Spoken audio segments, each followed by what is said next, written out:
6 in a row. Man, it feels good. Inter 2, Spezia 1.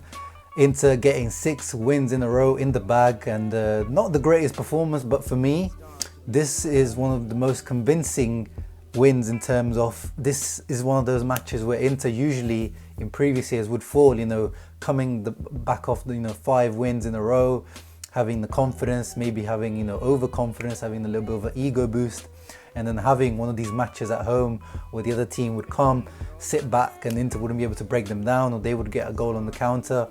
But Inter got the job done. Not the best performance, not the prettiest football, apart from the first goal, which was a very, very good goal on the transition.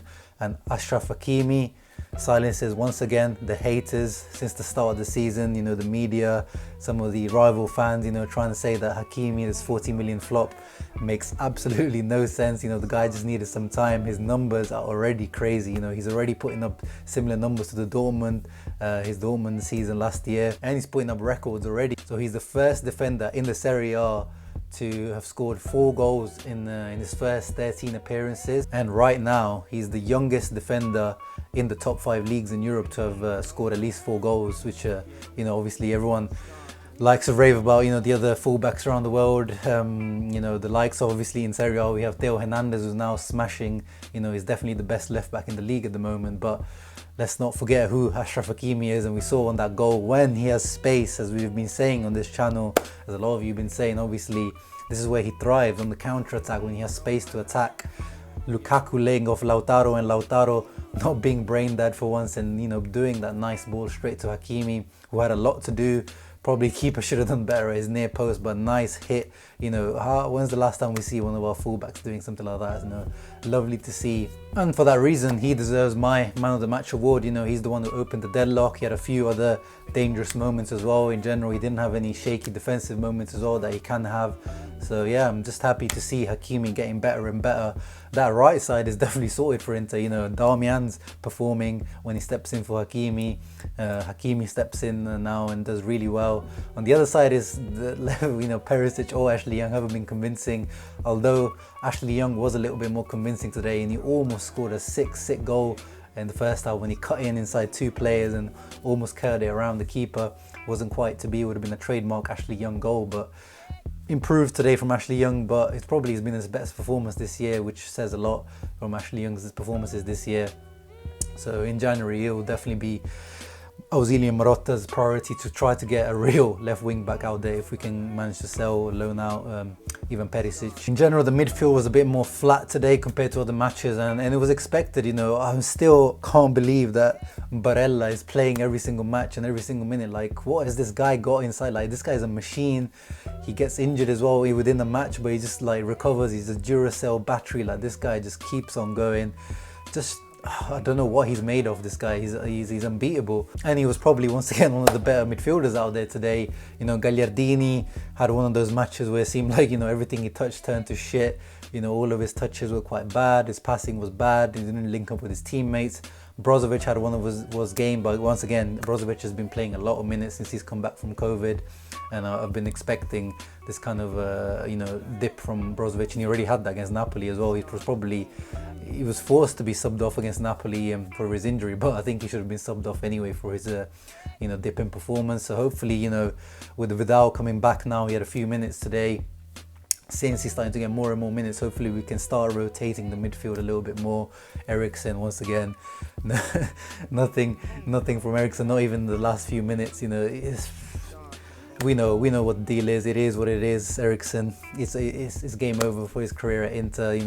That match against Cagliari maybe gave some fake hope to some of us, but going to kill those hopes once again. Lukaku and Martinez, I'm going to rate them both together. A little bit up and down the whole match, but they linked up really well when it mattered for that first goal. Lukaku took away his penalty as well. Lukaku also, we need to mention, and it's not mentioned enough, his penalty taking is top notch. Like, he's up there with the best. This guy, since he's been at Inter, I don't think he's even missed a penalty. And last year he was giving them away to his teammates, but this year he's not giving any away, and he scores every single one. He's got a peculiar technique as well to take that little Zaza step that at the beginning. But once again, Sensi coming on for Gagliardini was another game changer. Just as against Napoli, he was the catalyst to winning that penalty that eventually won the match. His passing, his moving is just, you know, levels above Gagliardini, which never doesn't need to be said.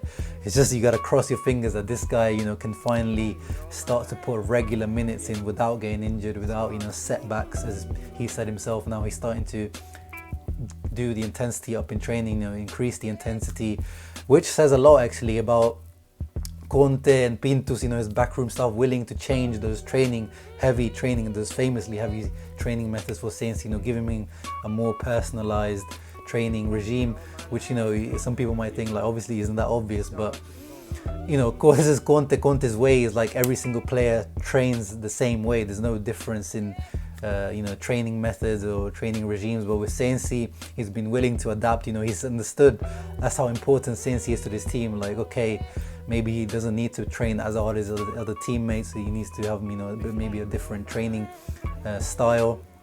And, you know, if we can get a fully fit Sensi for, you know, the rest of the season, you know, he alone makes us, you know, serious Scudetto contenders, because, you know, matches like these or against, you know, the likes of Cagliari or the Napoli match where, you know, things were really closed up. This is where a guy like Sensi comes in and changes the match, which obviously was supposed to be what we brought Eriksen in for, but, you know, Eriksen's basically not been part of the squad, so that's why we need someone like Sensi who can play that Mazzala role. He can do a bit of the defensive work as well, but, you know, he creates things in the final third. But yeah, overall, as I said, Hakimi, my man of the match. Impressed with the performance just because, you know, we got the result, but obviously the performance wasn't that great. But, you know, playing every 3 days, you know, it's not easy, and Conte's struggling, not rotating. The defense, once again, not rotating. I don't know when we're going to manage to rotate, you know, the likes of De Vrij, Bastoni and Skriniar, because those guys have been playing every single minute. But 6 wins in a row. Hopefully next one against Hellas Verona won't be easy. We'll see you for the match preview for that. Make sure to leave a thumbs up and subscribe. And as always, Forza Inter. Ciao ragazzi.